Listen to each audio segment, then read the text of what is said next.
आर्थिक तंगी ने मुश्किल बढ़ाई, 10वीं के बाद नहीं कर पाए थे पढ़ाई, एक सपने से जीत ले दुनिया, धीरज लाल कैसे धीरू भाई अंबानी बना। नौकरी से लेकर भजिया बेचने तक का सफर, फेल होने का नहीं लगता था डर। 15,000 से की थी शुरुआत, परिवार के लिए छोड़ गए $3 बिलियन।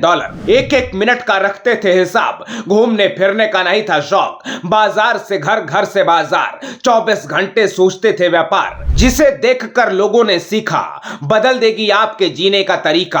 आसान नहीं है बनना अंबानी, वक्त की कीमत समझाएगी धीरू भाई की कहानी। नमस्ते, आप देख रहे हैं एबीसी भारत और लाइफ स्टोरी में आज बात करेंगे धीरू भाई अंबानी की, क्योंकि अंबानी फैमिली के मंगनी से लेकर शादी समारोह तक एक एक कार्यक्रम की चकाचौंध तो पूरी दुनिया देखती है, लेकिन जो लोग इस भव्यता को देखकर इसे जीने के सपने देखते हैं, उन्हें इन तस्वीरों को छोड़कर धीरू भाई अंबानी की कहानी जरूर देखनी चाहिए। 28 दिसंबर 1932 को गुजरात के चोरवाड़ में एक स्कूल टीचर के यहाँ तीसरे नंबर की संतान हुई, जिसका नाम धीरज लाल हीरालाल अंबानी रखा गया। परिवार बड़ा था लेकिन आय उतनी नहीं थी, इसलिए किसी तरह घर का खर्च चलता था। धीरज लाल पढ़ाई पूरी नहीं कर पाए और 10वीं की परीक्षा के बाद ही फेरी लगाकर सामान बेचने लगे। परिवार की आर्थिक मदद के लिए कभी तेल तो कभी मेलों में वो भजिया भी बेचते थे। कुछ दिन बाद पिता के कहने पर अपने बड़े भाई रमणीक लाल के पास 1950 में यमन चले गए। रमणीक भाई ने एक पेट्रोल पंप पर धीरू की 300 रुपए महीने की नौकरी लगवा दी। उन्होंने बहुत जल्द काम सीख लिया। अपने स्मार्ट वर्क की वजह से कंपनी के फिलिंग स्टेशन में मैनेजर बना दिए गए। नौकरी से परिवार की स्थिति तो सुधर रही थी,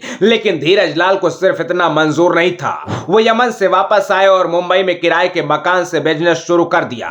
थोड़ी सी पूंजी के साथ साल 1958 में रिलायंस कमर्शियल कॉर्पोरेशन की स्थापना की। शुरुआत में कंपनी अदरक, हल्दी, इलायची, कपड़ों के अलावा कई चीजों का एक्सपोर्ट करती थी। धीरू भाई का कारोबारी दिमाग बहुत तेजी से चल रहा था और अपने नेटवर्क के दम पर उनका व्यापार चल पड़ा। 1958 से 1965 के बीच रिलायंस ने तेजी से विकास किया। मुंबई के यार्न मार्केट, देश के हैंडलूम और पावरलूम सेंटर में धीरू भाई की पहचान बन चुकी थी। 60 के दशक की शुरुआत में रिलायंस ने विस्कोस पर आधारित एक नए तरीके का धागा चमकी बनाया तो कपड़ा मार्केट का ट्रेंड बदल गया। रिलायंस का नया धागा इतना पॉपुलर हुआ कि धीरू भाई कुछ ही साल में शोहरत के शिखर पर जा पहुंचे, लेकिन वो रुकने वाले नहीं थे। धीरू भाई ने गुजरात के नरोदा में 15,000 रुपए की लागत से एक मिल लगवाई। यहाँ पॉलिस्टर के धागों से कपड़ा बनाया जाता था। धीरू भाई ने कपड़ों के इस ब्रांड का नाम विमल रखा, जो कि उनके बड़े भाई रमणीक लाल के बेटे विमल अंबानी के नाम पर रखा गया था। ब्रांड विमल ने धीरू भाई अंबानी को बिजनेस टाइकून बना दिया। बिजनेस को और बढ़ाने के लिए उन्होंने रिलायंस इंडस्ट्रीज को बाजार में उतारा। रिलायंस ने 58,000 निवेशकों से पैसा जुटाया। 1980 में धीरू भाई ने महाराष्ट्र के पतलगंगा में पॉलिस्टर फाइबर धागे का कारखाना खोला।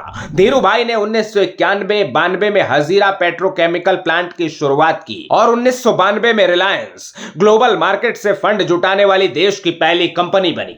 साल 1995-96 में कंपनी ने टेलीकॉम इंडस्ट्री में कदम रखा और 9X USA के साथ मिलकर रिलायंस टेलीकॉम की भारत में शुरुआत की। 1998 से साल 2000 के बीच धीरू भाई ने दुनिया के सबसे बड़े रिफाइनरी पेट्रोकेमिकल्स प्लांट की शुरुआत गुजरात के जामनगर में की।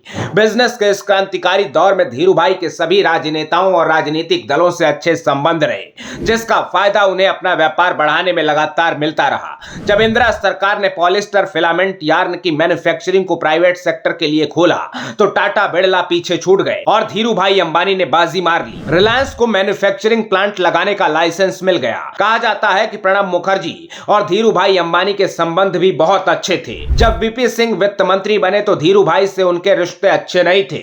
इसके बावजूद किसी तरह धीरू भाई अपने काम निकलवा लेते थे। इस तरह वो लगातार सफलता की सीढ़ियां चढ़ते चले गए, लेकिन ऐसा नहीं था कि उनके रास्ते में रुकावटें नहीं आई। धीरू भाई के सबसे बड़े प्रतिद्वंदी थे बॉम्बे डाइंग के नुस्ली वाडिया। वाडिया की हत्या की साजिश को लेकर धीरू भाई के कुछ कर्मचारियों के खिलाफ आरोप भी लगाए गए। इंडियन एक्सप्रेस समूह के संस्थापक रामनाथ गोयनका उस वक्त धीरू भाई और नुस्ली दोनों के करीबी थे, लेकिन जब किसी एक को चुनने की बारी आई तो उन्होंने नुस्ली वाडिया को चुना। रामनाथ गोयनका ने एक तरह से धीरू भाई अंबानी के खिलाफ मोर्चा ही खोल दिया था, लेकिन सारे विवादों से टकराने के बाद भी धीरू भाई के साम्राज्य पर कोई असर नहीं पड़ा। 24 जून 2002 को दिल का दौरा पड़ने से धीरू भाई को मुंबई के ब्रिच कैंडी अस्पताल में भर्ती कराया गया था। ये उनका दूसरा दिल का दौरा था। 6 जुलाई 2002 को 69 साल की उम्र में धीरू भाई अंबानी का निधन हो गया।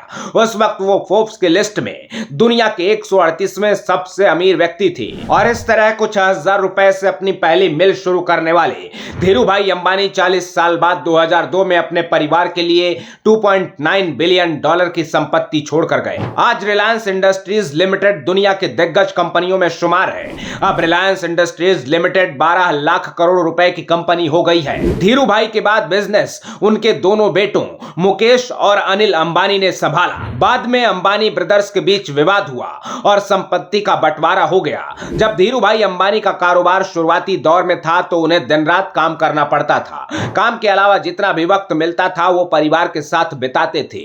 उन्हें ना तो पार्टी करना पसंद था और ना ही घूमना फिरना। धीरू भाई अंबानी व्यापार की दुनिया में सफलता का दूसरा नाम है।